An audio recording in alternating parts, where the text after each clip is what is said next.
अस्सलाम वालेकुम स्टूडेंट्स, उम्मीद करता हूँ सब खैर खैरियत से होंगे। आप देख रहे हैं YouTube channel the AIOU fact और मैं हूँ अब्बास अली। आज की वीडियो में इलामा इकबाल ओपन यूनिवर्सिटी में जो इम्तिहानात और रिज़ल्ट की जो पॉलिसी है उसमें चेंजिंग की गई है, तब्दीली की गई है,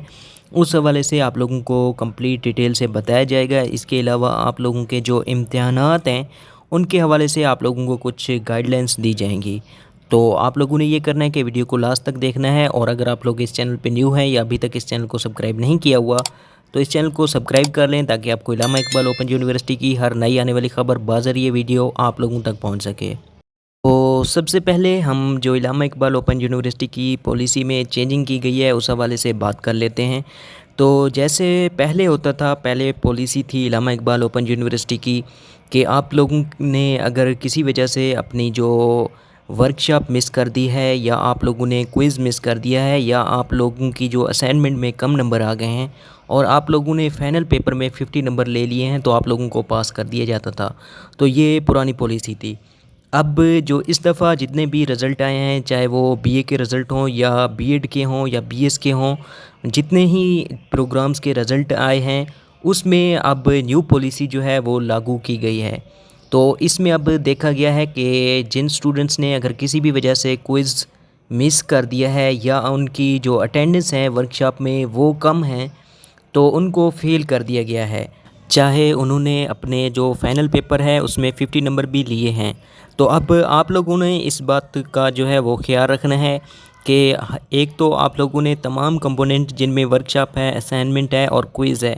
उसमें कुछ ना कुछ मार्क्स जो हैं, नंबर आप लोगों ने लाजमी हासिल करने हैं। तो अगर आप लोगों का इन कंपोनेंट में, वर्कशॉप में, उसकी अटेंडेंस में अगर एक दो वर्कशॉप जो हैं आपकी मिस हो गई हैं, आपने कुछ ना कुछ वर्कशॉप्स ली हुई हैं और क्विज़ भी आपने अटेंड किया है लेकिन उसके जो नंबर हैं वो कम आ गए हैं या असाइनमेंट में कम नंबर आ गए हैं, तो आप लोगों ने ये लाजमी करना है कि आप लोगों ने जो आपका फ़ाइनल पेपर है उसमें कोशिश करनी है कि ज़्यादा से ज़्यादा जो है वो आपने नंबर हासिल करने हैं, और इसकी तैयारी जो है वो बहुत अच्छी करनी है ताकि आप लोगों के तमाम जो ओवरऑल अगर नंबर जब परसेंटेज बनाई जाए तो वो 50 से ज़्यादा बने, और जो बाकी कंपोनेंट में कमी पेशी है वो आपके फाइनल पेपर से कवर हो जाए। तो आप लोगों ने इन चीज़ का जो ध्यान रखना है। इस दफ़ा बहुत से रिज़ल्ट और बहुत से स्टूडेंट्स को इन चीज़ों की वजह से जो है वो फ़ेल किया गया है,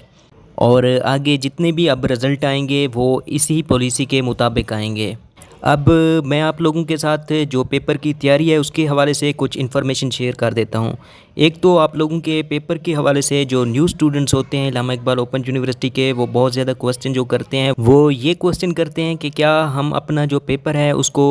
उर्दू या इंग्लिश में लिख सकते हैं, क्या हमारे पास चॉइस होती है कि नहीं होती। तो मैं आप लोगों को बता दूं कि एक अरबी का पेपर और इसके अलावा अगर कोई सब्जेक्ट जो है वो इंग्लिश का है, यानी कि इंग्लिश का जो मज़मून होता है उसका पेपर जो है आप लोगों ने इंग्लिश में ही सॉल्व करना होता है। बाकी जितने भी इससे अलावा मज़मून हैं, चाहे वो आपकी बुक जो है वो इंग्लिश में लिखी हुई है और चाहे आप लोगों ने असाइनमेंट जो है वो इंग्लिश में ही आपने सबमिट करवाई है, फिर भी आप लोगों के पास ये चॉइस होती है कि आप लोग उसको उर्दू में सॉल्व करें या इंग्लिश में, ये आप लोगों के पास चॉइस होती है। और अगर आप लोग उर्दू में सॉल्व करते हैं तो इस पे आप लोगों के जो नंबर हैं उसमें कोई फ़र्क नहीं पड़ता। आप लोगों ने पेपर में क्या लिखा है, उसकी लेंथ कितनी है, ये चीज़ें जो है वो मैटर करती हैं। लेकिन आप लोगों ने इस बात का लाजमी ध्यान रखना है कि जब आप लोग उर्दू में अगर आप लोग तैयारी करना चाहते हैं तो होता ये है स्टूडेंट्स के साथ कि जो आप लोगों के क्वेश्चन पेपर आते हैं, बाज़ औक़ात कुछ सब्जेक्ट में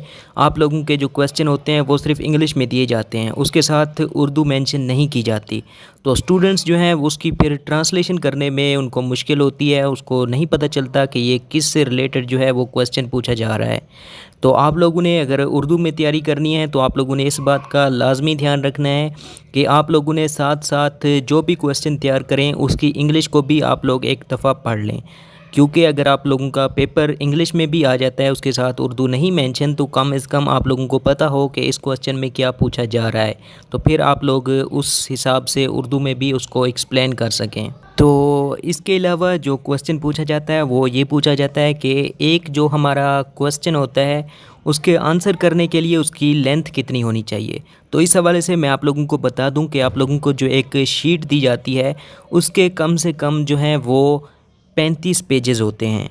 तो ये 35 पेजेस होते हैं और आप लोगों का जो क्वेश्चन पेपर होता है उसमें 8 क्वेश्चन होते हैं, आप लोगों ने 5 अटैम्प्ट करने होते हैं। तो अगर आप लोग इन तमाम टोटल जितने भी पेजेस बनते हैं जो 35 हैं, इसको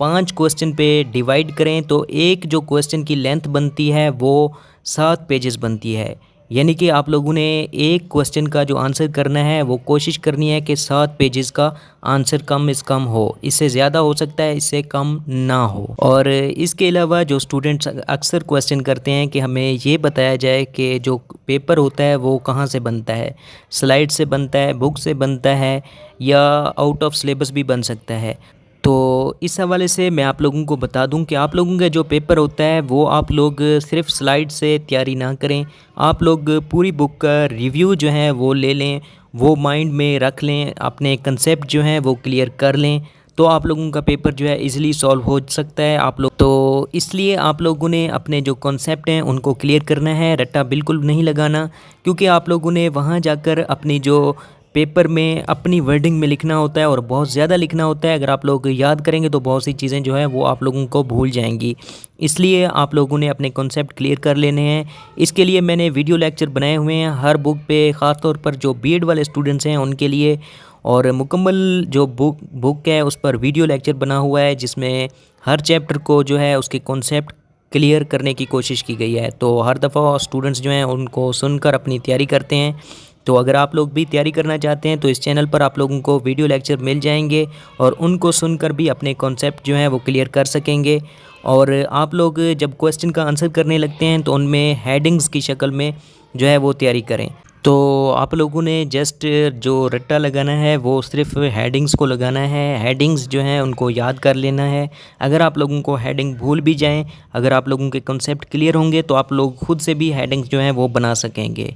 तो ये कुछ अपडेट्स थी और आप लोगों के क्वेश्चन थे इम्तिहानात के हवाले से और कुछ इलामा इकबाल ओपन यूनिवर्सिटी की पॉलिसी के हवाले से। तो उम्मीद है तमाम चीज़ें जो है वो क्लियर हो चुकी होंगी। अगर इसके अलावा भी आप लोगों का कोई भी क्वेश्चन है इम्तिहानात की तैयारी के हवाले से हो या पॉलिसी के हवाले से हो या इलामा इकबाल ओपन यूनिवर्सिटी के हवाले से कोई भी क्वेश्चन है तो आप नीचे कॉमेंट में लिख सकते हैं। मैं कोशिश करूँगा कि उसका रिप्लाई कर दूँ या उस पर एक वीडियो बनाकर आप लोगों को समझा दूँ। Thank you very much.